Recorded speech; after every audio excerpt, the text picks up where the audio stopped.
Oh, should we do somewhere? Shrine Park.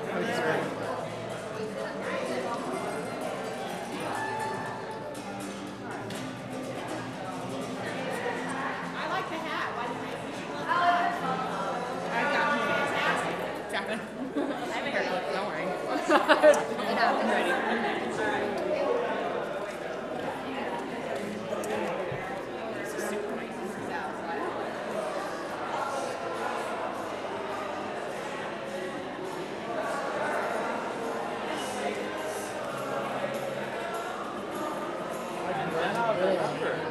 Remember when you disrupted the entire ceremony? Right. No, I remember you at the center.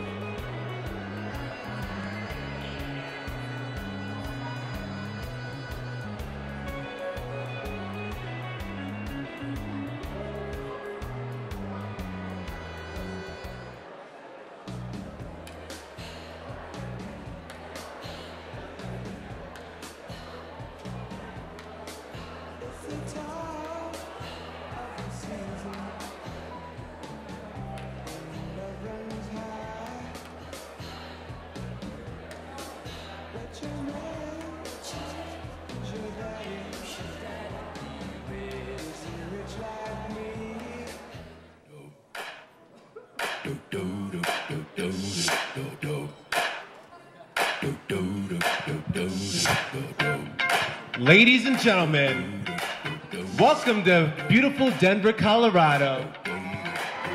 Now we're here for a party tonight. I'm gonna need you to get out of your seats and help me introduce the newlyweds, Mr. and Mrs. O'Malley.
We're really happy to have everyone here, and having your support really means a lot to all of us. So thank you from the bottom of our heart for coming from near and far to be here.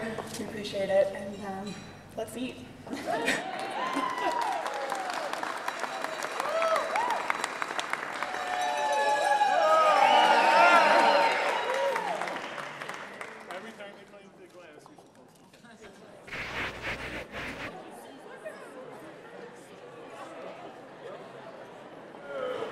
Some of you don't know me, I'm John's little brother.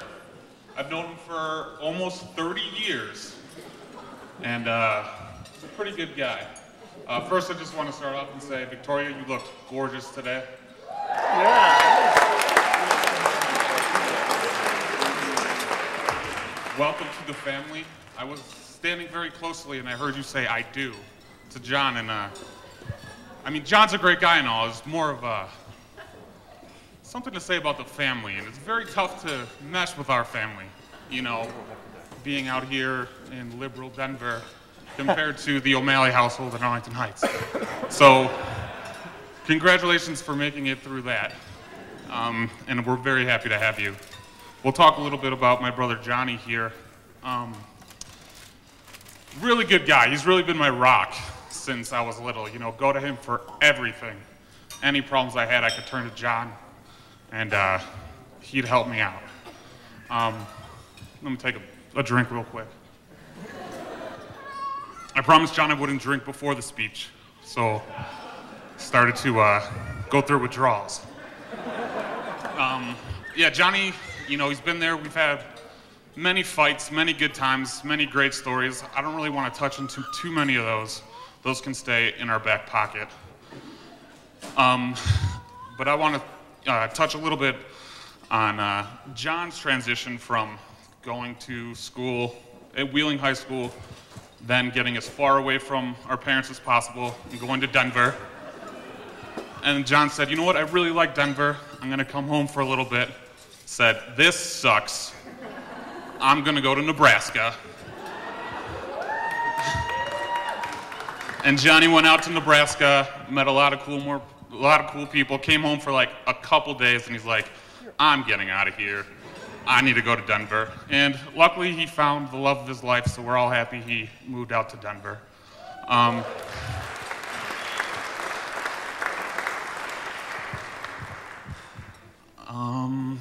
I'll just end it here with a little quote. I know John is a big fan of the Democratic Party, big fan of Chicago. So I figured I was looking up, you know, good quotes, good political quotes I could pull up to really set the tone for the wedding. And I found a great one from a very strong Democratic person from Chicago back in around 2008. Some of you might know who he is, some of you might not. But this quote really reads to having something you keep. You really love, you really keep it. You're going to do whatever you can to keep this one thing. And the quote goes like this. I've got this thing, and it's effing golden. I'm not just giving it up for effing nothing. Some of you might not know that's former Governor Rod Blagojevich. Strong Democratic Chicago politician, so I figured I'd share that. And I'm very happy for the both of you. Thanks for bringing me along.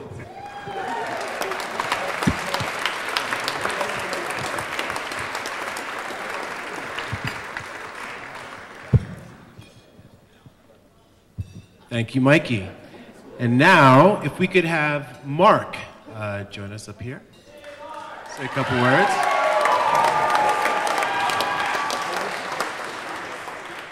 So some of the speakers yesterday touched on it, like they had 3 months to prepare. I was really going with, I'm not going to prepare because I want to see how today goes.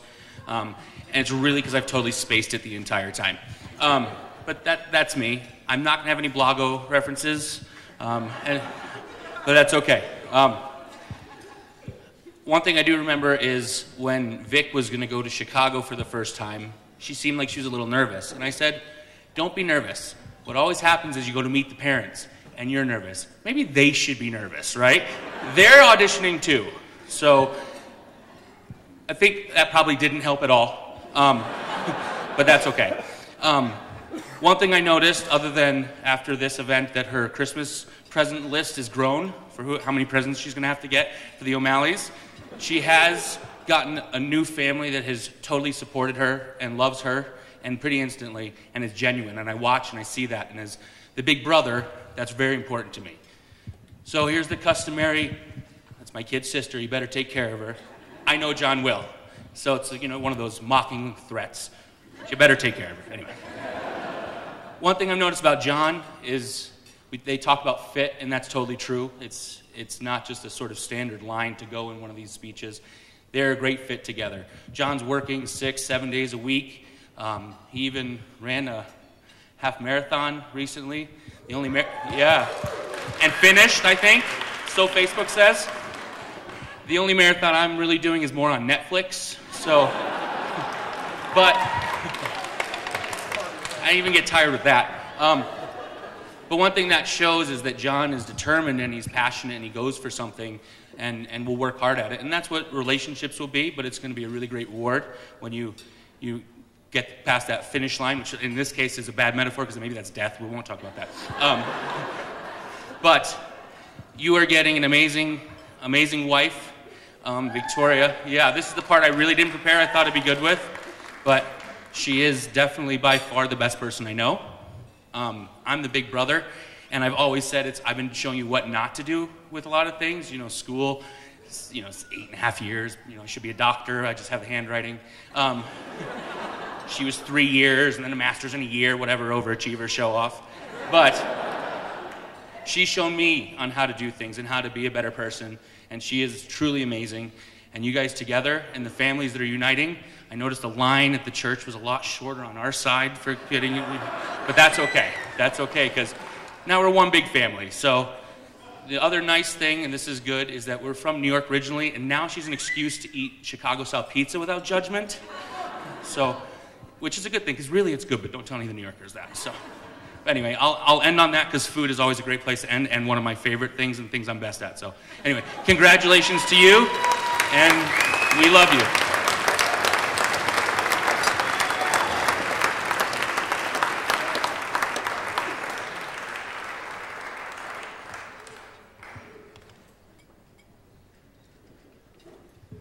Thank you, Mark. And now, if we could have Mike Johnstad come up and say a couple words. Notice how he said a couple words. I can get long-winded at times. Thank you for all for coming. We all love John and Victoria. I have to tell you this little story. John will be mad at me for telling this story, but he was bringing Victoria to Chicago to meet not only the O'Malley family, but the Genko family. My wife's maiden name was Genko, and half the room here, I think, is Genko's too. So I said to John, I go, now John has his little sister Elizabeth, and Mike, and I said, you know, when you guys come here, Victoria has to sleep in a separate bedroom. You can't sleep together. Peter, you're right with me, right? You're on page with me, right, Peter? Okay. So I said to John, I go, here's the thing. I go, if I let you and Victoria sleep in the same room, Elizabeth is going to bring home some godforsaken guy and say, well, I can sleep in the room because John got to sleep with Victoria. So I said, well, and then John said to me, he goes, Victoria's not going to stand for this. And I go, so being the prolific writer I am, I sent Victoria a nice little email, and I explained my situation and my viewpoint on it. And she responded back, goes, I completely understand. Which bedroom would you like me to stay in? Because, see, in our house, it's all themed. We have like a sailboat room. We have the Cubs room. We have the Ducky bathroom. We have the princess room. You know, it's kind of like Disney World. So anyway, so they came out. Victoria met the O'Malleys and the Genkos, and she decided to come back, which is really strange, okay, after meeting the whole family, okay? So we fell in love with her, and we're still in love with her, even though she is a Democrat. And she likes Hillary, you know. Okay, so we can see who's from Colorado in this room. So I just want to say welcome to the family. And no, we will never take John back. You're stuck with him for eternity. And we're remodeling his bedroom now. So, and thank you. We love you dearly, and welcome to the family.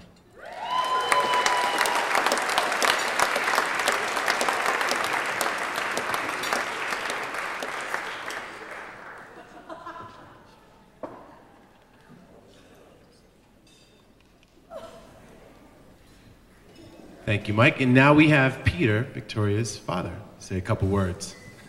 Well, thank you so much. Thanks for... Well, I feel like a rock star here, you know. This is... it's reflected glory from John and Victoria. So thank you so much for coming, everybody, from everywhere. When we were driving up here from Las Cruces, we had a long drive, and we had a CD on there from Leonard Cohen, and he had a live album from London, and he said it in his own voice, and I can't ever replicate that, but he says, well, I understand that some of you had some geographical and economic inconvenience to get here. So anyway, that's what I really appreciate you all coming to Denver. It's not such a big deal because it's a beautiful city and they're a beautiful couple, so why wouldn't you come, right? And of course this evening, such a nice evening. I'd like to recognize the O'Malley family. They've been so supportive of Victoria. She came into their lives about a year ago and is really sort of blossomed. I can see her and John really blossoming. And one of the problems we've got with this situation is that, like for instance, when I got to the Marriott, you know, I went to the car and I said to them, you know, I want to put my car in the valet parking. So they just wrote down, oh. And I said, no, it's not an O'Malley. You know, said, well, that's the first of today, you know. So they crossed that O'Malley out, and they put my name down, and that was pretty good. So, you know, we used to say, you know, who's an O'Malley? And really the better question is, who's not an O'Malley? That's a simpler sort of situation. I guess, you know, one of the things we've got a smaller family. I'm an only child, and my wife was an only child, and we have 2 children. And so, you know, Victoria is moving and embracing a very large family. And so what I'm doing is I'm co-opting quite a few other families, including my son Mark and Becky and the Chavez family. I'm really claiming those to be part of our family. And John, what I can say to you is that we welcome you with open arms, all 8 of them. So really, thank you so much. It's not really serious, but it's kind of pertinent. Today you saw that the opening read in the memory of my wife, Jeanette.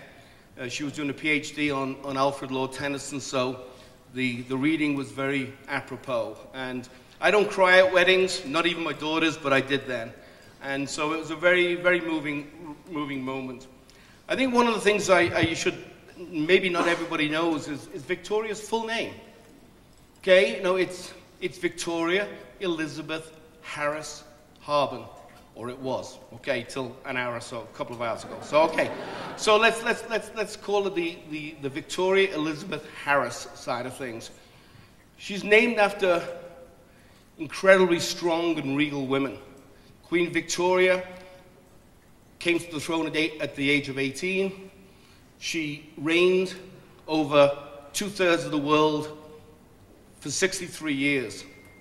A second name, Elizabeth, if everything goes well, Queen Elizabeth will supersede that 63 years and become the longest reigning monarch in British history and in the longest reigning female monarch in world history. And the third person, her name is Harris. And Harris was her mother's maiden name. And Jeanette, her mother, passed away, as I say, in May of 2008. And I think one of the things I wanted to say in this was to get these words right because I think they're important. Basically, everyone knew her, really loved her. And I think the three lines that I wanted to really get right was that she was strong but gentle, she was persuasive but open-minded, and she was wise but funny. And we miss her, her family misses her every day, and we miss her particularly today. So, Victoria, we missed your mom, but she's here, and she would be so damn proud of what's happening today.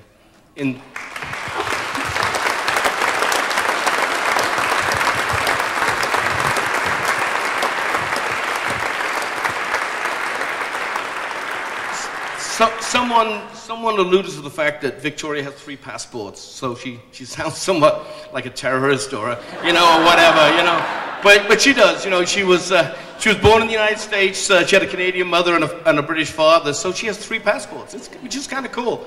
And the British passport is even better because you can then go to Europe and work in 28 countries. And I know that one day maybe she'll even take advantage of that. And so there's a real balance there. But she's had a journey. She was born in New York.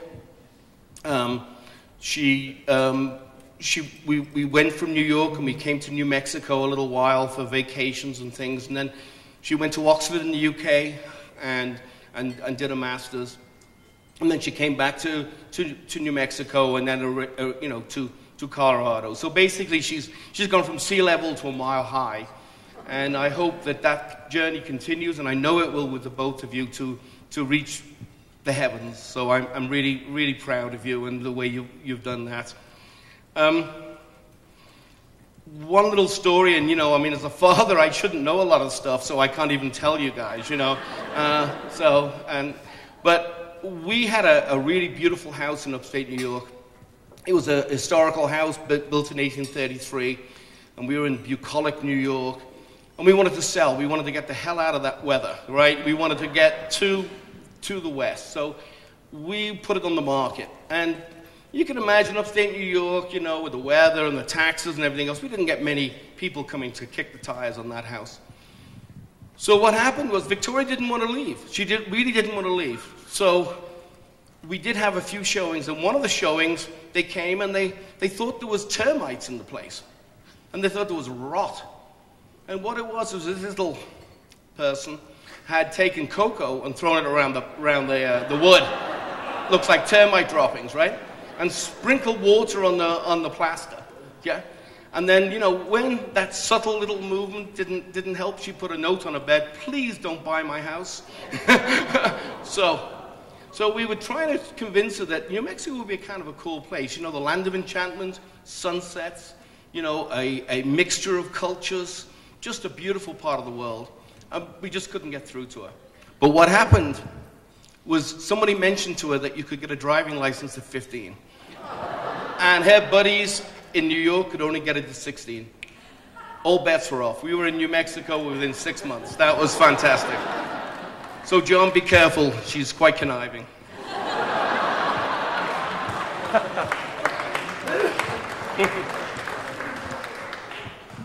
I think as a couple, Victoria and John, everyone said it, everyone knows it, they make a great couple. Each accentuates their own positive aspects. They're both modern, but at the same time traditional. John, actually, we were changing a battery in the fire alarm, and John asked me a question whether he could ask Victoria to marry him that day. I know very well, though I had said no, he would have done it anyway, but it's kind of a cool type of thing. So we really appreciate that. So I've got a lot of other things to say, but everyone's been sitting around for a long time, and it's good. It's a beautiful evening. The weather's cooperated now. This is a great setting. The staff have been fantastic. I think everyone's enjoying themselves. So really just what I would like to say is raise a toast to John and Victoria for a long life, a happy couple. And please be upstanding and toast. Thank you so much. Thank you.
Absolutely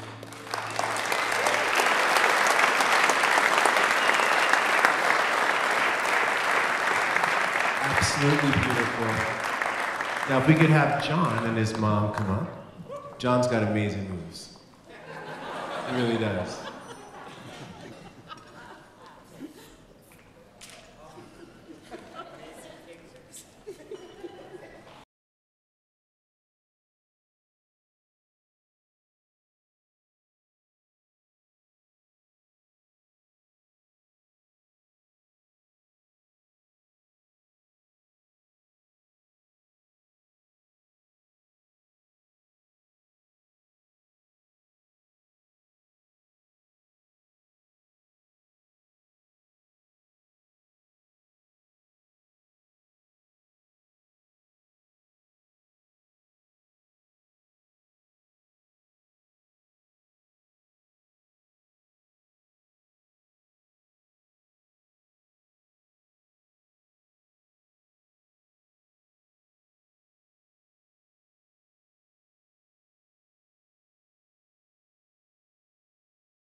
So while the band comes on down here, hopefully they're here very soon.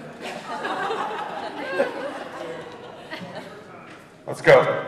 All right, Victoria and I just want to thank everybody again for coming. We said this last night and I'll repeat it. We really believe that we are who we are because of the community that we belong to, and that community involves all of you. And we have a story about how each and every one of you have influenced us, and we talk about that. And again, you know, we know that everyone's traveled so far to get here, and we were so surprised how many people came, and we're just so honored that you all made the trip. So again, thank you so much for coming, and we enjoy spending the rest of the night with you.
If you're presented with a Smirnoff Ice, you must chug it on a knee.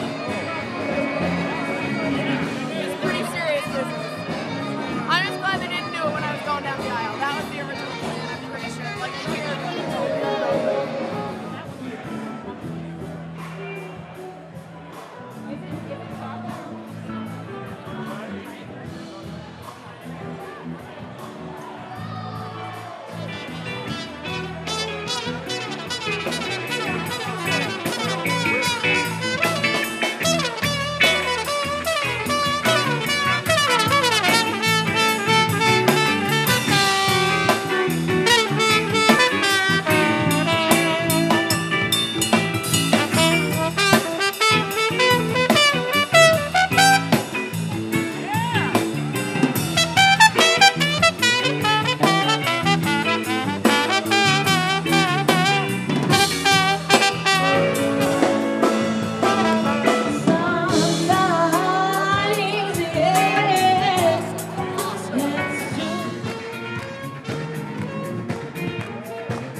Hold it right there, guys. Look here. Look over here.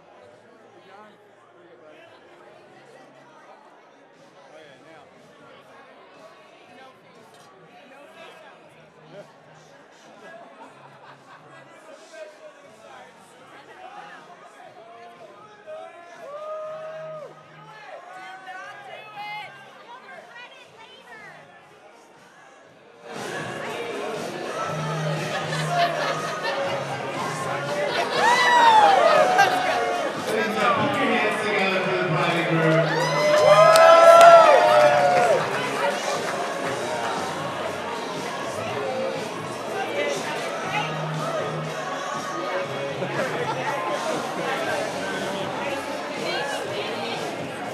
Keep your cameras on. Here comes the Kodak moment.